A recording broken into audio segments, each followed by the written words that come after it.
নমস্কার বন্ধুরা, আমি মৌ। তোমাদের সবাইকে আমাদের গল্পকথা পরিবারে আরও একবার অনেক অনেক স্বাগত জানিয়ে আজকের ভিডিওটি শুরু করছি।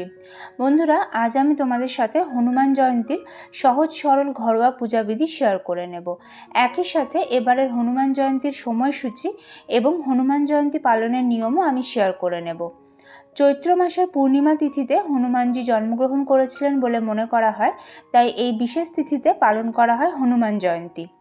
রঘুকুলপতি মর্যাদা পুরুষোত্তম প্রভু শ্রী রামচন্দ্রের সর্বশ্রেষ্ঠ ভক্ত হলেন পবনপুত্র শ্রী হনুমান। কলিযুগের অত্যন্ত জাগ্রত এক দেবতা রূপে তাকে মান্য করা হয় এবং তিনি 7 চিরঞ্জীবীর একজন। ভক্তকে অত্যন্ত দ্রুত তিনি সংকট থেকে উদ্ধার করেন। হনুমানজির নিয়মিত আরাধনায় আমাদের জীবনের অনেক বাধা বিপত্তি দূর হতে শুরু করে বলে মনে করা হয়। এই বছর অর্থাৎ ইংরাজি 2026 এবং বাংলা 1432 সালের হনুমান জয়ন্তী পালন করা হবে 2রা এপ্রিল, বাংলায় 18ই চৈত্র বৃহস্পতিবার। পূর্ণিমা তিথি লাগবে আগের দিন অর্থাৎ বুধবার 1 এপ্রিল 17ই চৈত্র সকাল 6:35 এবং তা স্থায়ী হবে বৃহস্পতিবার 2রা এপ্রিল, বাংলায় 18ই চৈত্র সকাল 6:48 পর্যন্ত। প্রসঙ্গত বলে রাখি বন্ধুরা, পূর্ণিমা তিথি চলাকালীন তোমরা যে কোনো সময় হনুমানজির পুজো করে নিতে পারো। হনুমান জয়ন্তী পালনের নিয়ম প্রসঙ্গে বলি বন্ধুরা, এই দিন অনেকেই উপোস করে থাকেন। সেক্ষেত্রে সকাল থেকে উপোস করে হনুমানজির পুজো করে প্রসাদ খেয়ে উপোস ভাঙা যেতে পারে। উপোস করা যদি সম্ভব না হয় সেক্ষেত্রে ফল, মিষ্টি, সাবু ইত্যাদি খাওয়া যেতে পারে। হনুমান জয়ন্তীর দিন নিরামিষ খেতে হয়, অনেকে এই দিন নুন ছাড়া খাবার খেয়ে থাকেন। চলো এবার পুজোবিধি শুরু করি। পুজোতে বসার আগে আমি নিজের মাথায় এবং পুজোর সব উপকরণে গঙ্গা জল ছিটিয়ে নিয়েছি, আর পুজোর ফুল, মালা, তুলসী পাতা ইত্যাদিতে গঙ্গা জল, অগরু, কর্পূরের গুঁড়ো এবং চন্দন লাগিয়ে নিয়েছি।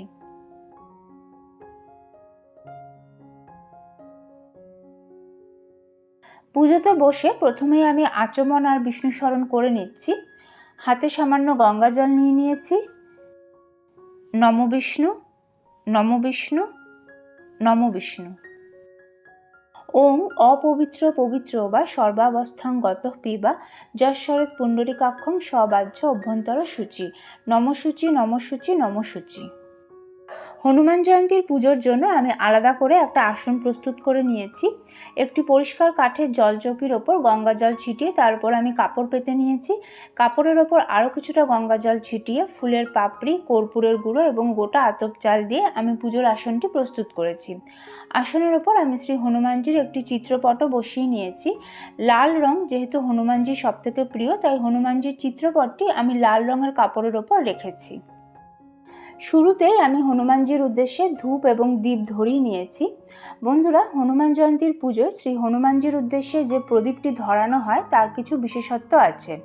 তোমরা নতুন মাটির প্রদীপ ব্যবহার করতে পারো অথবা আটা দিয়ে তৈরি প্রদীপও ব্যবহার করতে পারো। আমি এখানে একটা নতুন মাটির প্রদীপ নিয়েছি।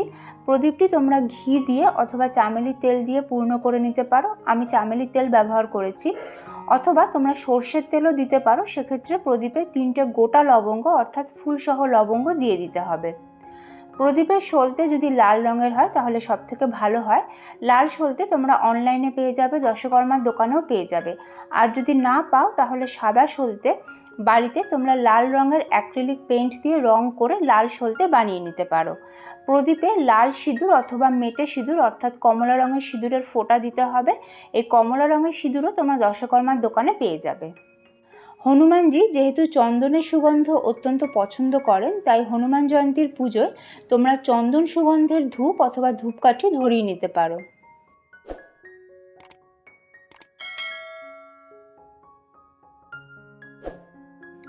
আমি করজোড়ে হনুমানজির উদ্দেশ্যে অনুরোধ জানাচ্ছি যাতে তিনি কৃপা করে আমার গৃহে এসে এই যৎসামান্য পূজা গ্রহণ করেন। এবার আমি হনুমানজির স্নানাভিষেক সম্পন্ন করব। একটি পাত্রে আমি কিছুটা পানের যোগ্য বিশুদ্ধ জল নিয়ে নিয়েছি। এর মধ্যে প্রথমেই দিয়ে দিচ্ছি কিছুটা কর্পূরের গুঁড়ো। এরপর দিচ্ছি সামান্য গোলাপ জল। দিয়ে দিচ্ছি কিছুটা অগরু। আর সবশেষে দিচ্ছি একটুখানি ফুলের পাপড়ি। সদ্য প্রস্তুত করা এই সুগন্ধি জল দিয়ে একটা পরিষ্কার সুতির কাপড় আমি একটু ভিজিয়ে নিচ্ছি। এবার এই কাপড়টি দিয়ে আমি হনুমানজির চিত্রপটটি মুছে নেব। বন্ধুরা, তোমরা যদি হনুমানজির শ্রী বিগ্রহে পুজো করো তাহলে তোমরা পঞ্চামৃত দিয়ে এবং তারপর এরকম সুগন্ধি জল দিয়ে হনুমানজির অভিষেক করে নিতে পারো।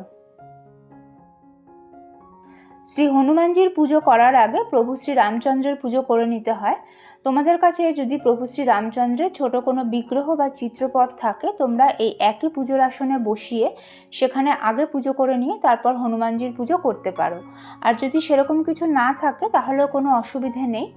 মনে করা হয় হনুমানজির বুকেই শ্রী রামচন্দ্রের বাস, আর হনুমানজির যে সমস্ত চিত্রপট বাজারে কিনতে পাওয়া যায় তাতে বেশিরভাগ ক্ষেত্রেই হনুমানজির বুকে শ্রী রামচন্দ্রের ছোট একটা প্রতিকৃতি থাকে। আমি যে চিত্রপটে পুজো করছি সেখানেও হনুমানজির বুকে শ্রী রামচন্দ্রের ছোট্ট সুন্দর একটা প্রতিকৃতি রয়েছে। আমি এখানেই প্রভু শ্রী রামচন্দ্রের পুজো করে নেব, তোমরাও এইভাবেই করে নিতে পারো। প্রথমেই আমি প্রভু শ্রী রামচন্দ্রকে সাদা চন্দনের তিলক পরিয়ে দিচ্ছি, তোমরা কেশর চন্দনের তিলকও পরাতে পারো। এরপর ওম রাং শ্রী রামচন্দ্রায় নমঃ এই মন্ত্র সহযোগে আমি প্রভু শ্রী রামচন্দ্রের উদ্দেশ্যে শ্বেত চন্দন সহযোগে তুলসী পাতা, তুলসী দল এবং ফুল নিবেদন করে দিচ্ছি। বন্ধুরা, পঞ্জিকা অনুযায়ী এই বছর হনুমান জয়ন্তী পালন করা হবে 2রা এপ্রিল। 2রা এপ্রিল অনেকটা সকালে পূর্ণিমা তিথি ছেড়ে গেলেও যেহেতু ওই দিন পূর্ণিমা তিথি সূর্যোদয় পাচ্ছে, তাই বৃহস্পতিবার পুজো করতে কোনো অসুবিধা নেই, অথবা তোমরা বুধবার পূর্ণিমা তিথি লাগার পরেও যে কোনো সময় পুজো করে নিতে পারো। হাত জোড় করে এবার আমি প্রভু শ্রী রামচন্দ্রের প্রণাম মন্ত্র পাঠ করে নিচ্ছি।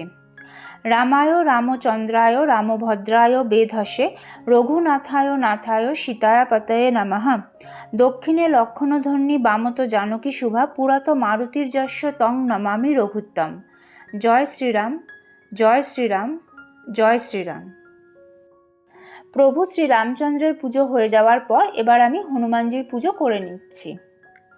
প্রথমেই আমি হনুমানজিকে বস্ত্রস্বরূপ লাল সুতো নিবেদন করে দিচ্ছি। এতে আমি সামান্য আতর লাগিয়ে নিয়েছি। যেহেতু চন্দনের সুগন্ধ হনুমানজির অত্যন্ত প্রিয়, তাই আমি চন্দন সুগন্ধের আতর এতে লাগিয়েছি। তোমরা মৌলি সুতো বস্ত্রস্বরূপ নিবেদন করতে পারো। হনুমানজিকে আমি একটা পৈতে নিবেদন করে দিলাম।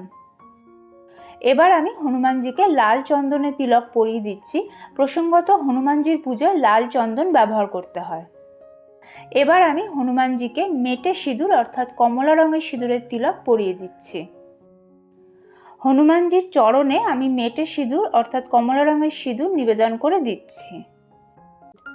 বন্ধুরা, হনুমানজির চিত্রপটে জয় শ্রীরাম লেখা লকেট সহ একটা গলার হার পরানো আছে, আর চিত্রপটের সামনে একটা ছোট্ট রূপোর গদাও রাখা আছে। লাস্ট কয়েক বছরে হনুমান জয়ন্তীর দিন আমি এগুলি উপহার স্বরূপ হনুমানজিকে নিবেদন করেছিলাম। হনুমান জয়ন্তীর দিন হনুমানজির জন্মদিন। আমাদের জন্মদিনে উপহার পেলে আমরা যেরকম খুশি হই, হনুমান জয়ন্তীর দিন হনুমানজিকে উপহার নিবেদন করলে তিনিও অত্যন্ত সন্তুষ্ট হন, একথাই মনে করা হয়। তাই তোমাদের পক্ষে সম্ভব হলে তোমরা হনুমান জয়ন্তীর দিন হনুমানজিকে কিছু উপহার নিবেদন করতে পারো, তবে এটা অপশনাল। হনুমানজিকে নিবেদন করার জন্য আমি এখানে অশ্বত্থ পাতার একটা মালা নিয়ে নিয়েছি। এখানে 7টা অশ্বত্থ পাতা আছে। প্রত্যেকটি অশ্বত্থ পাতায় সাদা চন্দন দিয়ে জয় শ্রীরাম লেখা আছে। অশ্বত্থ পাতার বোটাগুলি লাল সুতো দিয়ে বেঁধে নিয়ে আমি মালাটা বানিয়ে নিয়েছি। এই রকম অশ্বত্থ পাতার মালা হনুমানজিকে নিবেদন করলে তিনি অত্যন্ত তুষ্ট হন বলে মনে করা হয়। সবথেকে ভালো হয় যদি 11টা অশ্বত্থ পাতা দিয়ে এরকম একটা মালা তৈরি করে তোমরা হনুমানজিকে নিবেদন করতে পারো। অশ্বত্থ পাতার উপরে জয় শ্রীরাম লেখাটি তোমরা সাদা চন্দন দিয়ে লিখতে পারো, অথবা কেশর চন্দন দিয়েও লিখতে পারো, কিংবা মেটে সিঁদুর চামেলির তেলে গুলে নিয়ে সেটা দিয়েও লিখতে পারো। অশ্বত্থ পাতা যদি না পাওয়া যায় সেক্ষেত্রে তুলসী পাতা, বট পাতা, আকন্দ পাতা অথবা পান পাতা ব্যবহার করতে পারো। অশ্বত্থ পাতার মালাটি আমি হনুমানজিকে নিবেদন করে দিয়েছি। লাল চন্দন সহযোগে একটি ফুলের মালাও আমি হনুমানজিকে নিবেদন করে দিয়েছি। লাল চন্দন সহযোগে এবার আমি হনুমানজিকে ফুল নিবেদন করে দিচ্ছি। লাল ফুল হনুমানজির অত্যন্ত প্রিয়, তাই হনুমান জয়ন্তীর পুজোয় তোমরা হনুমানজিকে লাল ফুল নিবেদনের চেষ্টা করো। যেমন লাল জবা তোমরা নিবেদন করতে পারো। এছাড়াও লাল গোলাপও হনুমানজির খুবই প্রিয়। হনুমান জয়ন্তীর দিন হনুমানজিকে তোমরা লাল গোলাপের মালা নিবেদন করতে পারো। আর যদি গোলাপের মালা নিবেদন করা সম্ভব না হয়, সেক্ষেত্রে কয়েকটা লাল গোলাপ অবশ্যই নিবেদন করো। ওং হাং হনুমতে নমঃ এই মন্ত্র সহযোগে আমি হনুমানজিকে ফুল নিবেদন করে দিচ্ছি। মেয়েরা হনুমানজিকে স্পর্শ করতে পারেন কি পারেন না, কিংবা হনুমানজির পুজো করতে পারেন কি পারেন না, এই নিয়ে বিস্তর মতভেদ আছে। আমি ব্যক্তিগতভাবে বিশ্বাস করি ভগবানের কাছে তার পুরুষ ভক্ত এবং স্ত্রী ভক্তের মধ্যে কোনো পার্থক্য নেই। আমরা সকলেই তার সন্তান, সকলেই তার কাছে সমান। এই বিশ্বাস থেকেই অনেক ছোটবেলা থেকেই আমি হনুমানজির পুজো করে আসছি এবং অন্যান্য দেবদেবীদের যেভাবে আমি পুজো করি আমি সেইভাবেই হনুমানজিরও পুজো করি। তবে এটা একান্তই আমার ব্যক্তিগত বিশ্বাস, অন্য কারোর ব্যক্তিগত বিশ্বাসে আঘাত করার কোনো অভিপ্রায় আমার নেই। এছাড়াও অনেকে বলেন যে মেয়েরা হনুমানজিকে পিতা জ্ঞানে, পুত্র জ্ঞানে, ভ্রাতা জ্ঞানে এবং সখা জ্ঞানে পুজো করতে পারে এবং সেক্ষেত্রে হনুমানজিকে স্পর্শ করেই পুজো করা যায়। আমি নিজের বড় ভ্রাতা জ্ঞানে হনুমানজিকে পুজো করি।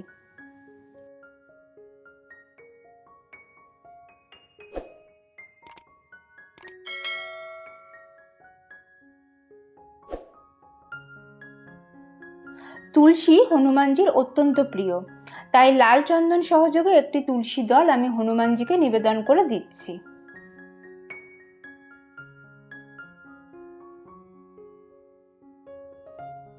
হাত জোর করে এবার আমি শ্রী হনুমানজির প্রণাম মন্ত্র পাঠ করে নিচ্ছি।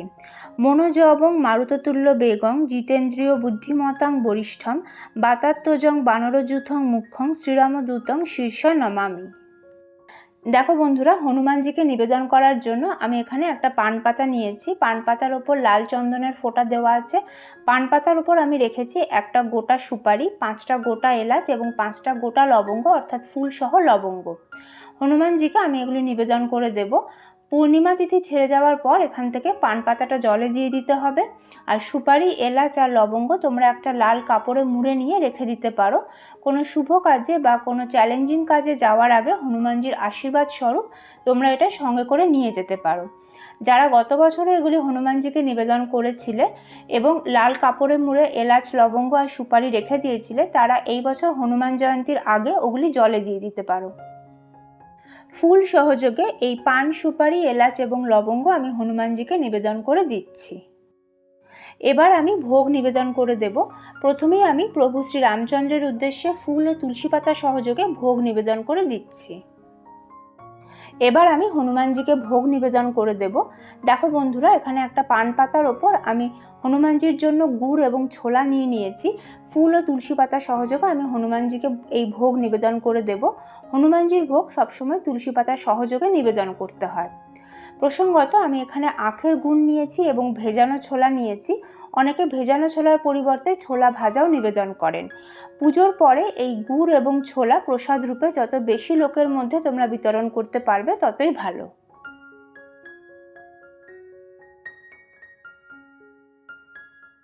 হনুমানজিকে নিবেদন করার জন্য আমি এখানে লাড্ডু আর কলা নিয়ে নিয়েছি। ফুল আর তুলসী পাতা সহযোগে আমি এগুলি হনুমানজিকে নিবেদন করে দেব। এগুলি ছাড়াও তোমরা হনুমানজিকে অমৃতি বা আমিত্তি নিবেদন করতে পারো, বোঁদেও নিবেদন করতে পারো।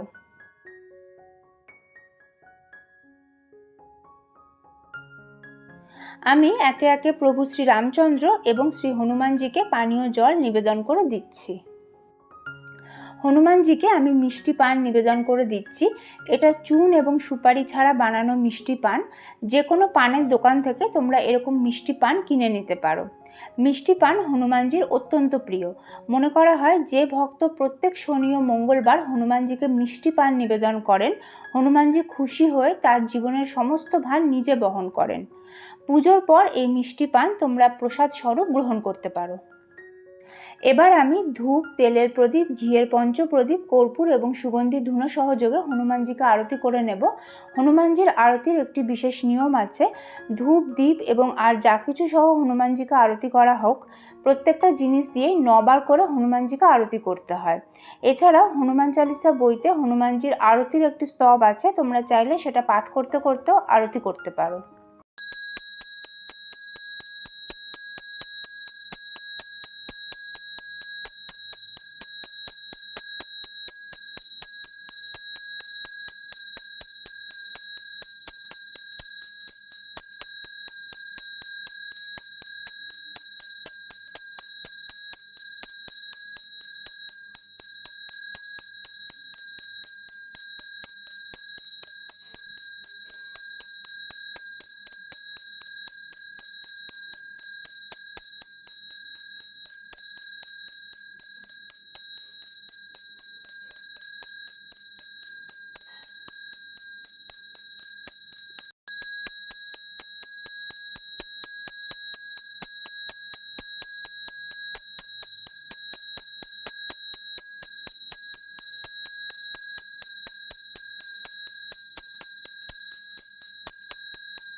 হনুমান জয়ন্তীর দিন অবশ্যই হনুমান চালিসা পাঠ করতে হবে। সবথেকে ভালো হয় যদি এই দিন 41 বার হনুমান চালিসা পাঠ করা যায়। 41 বার সম্ভব না হলে 21 বার বা 11 বারও পাঠ করা যেতে পারে। হনুমানজির আরাধ্য প্রভু শ্রী রামচন্দ্র এবং হনুমানজির মাতা দেবী অঞ্জনার নাম স্মরণ করে হনুমান চালিসা পাঠ শুরু করতে হবে। জয় প্রভু শ্রী রামচন্দ্রের জয়, জয় দেবী অঞ্জনার জয়। হনুমান চালিসা পাঠের শুরুতে শ্রী রামচন্দ্রের ধ্যান মন্ত্র, প্রণাম মন্ত্র এবং রামস্তুতি পড়ে নিতে হবে। এরপর শ্রী রামচন্দ্রের বন্দনা পাঠ করতে হবে এবং তার নিচে শ্রী হনুমান স্তুতি বলে যেটা আছে সেটা আসলে হনুমানজির দ্বাদশ নাম স্তোত্র, এটাও পড়ে নিতে হবে। এরপর হনুমানজির বন্দনা পাঠ করে হনুমান চালিসা পাঠ শুরু করতে হবে। এরপর তোমরা শ্রী হনুমানাষ্টক পড়ে নিতে পারো। বন্ধুরা, আমার কাছে হনুমান চালিসার যে বইটি আছে সেই বইটির শেষের দিকে বঙ্গানুবাদ সহ হনুমত স্তব রয়েছে। তোমাদের কাছেও যদি এই হনুমত স্তব থাকে তোমরা সেটাও পড়ে নিতে পারো। বন্ধুরা, এই দিন তোমরা ওং হাং হনুমতে নমঃ এই মন্ত্রটি 108 বার জপ করে নিতে পারো। আমাদের চ্যানেলে এই মন্ত্র জপের ভিডিও আগেই দেওয়া রয়েছে, তোমরা চাইলে সেটা শুনেও নিতে পারো। আই বাটন এবং ডেসক্রিপশন বক্সে ওই ভিডিওর লিঙ্ক তোমরা পেয়ে যাবে। বন্ধুরা, এই বাংলা ক্যালেন্ডার অ্যাপ থেকে খুব সহজেই জানতে পারবেন কবে কোন পুজো, কবে পূর্ণিমা, অমাবস্যা, একাদশী, এমনকি কবে ব্যাংক ছুটি। আমি নিজেও ব্যক্তিগতভাবে এই অ্যাপটা ব্যবহার করি। সত্যি কথা বলতে খুবই কাজে লাগে। আপনারাও একবার ট্রাই করে দেখুন, ডেসক্রিপশনে লিঙ্কটা দিয়ে দিচ্ছি। সব শেষে আমি হনুমানজির উদ্দেশ্যে প্রণাম জানিয়ে নিজের মনস্কামনা নিবেদন করছি, আর পুজোয় কোনো ভুল ত্রুটি হয়ে থাকলে তার জন্য ক্ষমা প্রার্থনা করে নিচ্ছি। তাহলে বন্ধুরা, তোমরা দেখলে যে আসন্ন হনুমান জয়ন্তীর দিন আমরা বাড়িতে নিজেরাই কিভাবে সহজ সরল ঘরোয়া পদ্ধতিতে শ্রী হনুমানজির বিশেষ পুজো করে নিতে পারি। এছাড়াও এই বছরের হনুমান জয়ন্তীর পূর্ণাঙ্গ সময়সূচি এবং হনুমান জয়ন্তী পালনের নিয়ম, এই সব কিছুই আমি আজকের ভিডিওতে তোমাদের সঙ্গে শেয়ার করে নিয়েছি।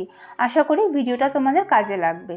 কেমন লাগলো তোমাদের আজকের পুজোর ভিডিও আমাকে কমেন্ট করে অবশ্যই জানিও। ভালো লাগলে লাইক এবং শেয়ার করে দিও।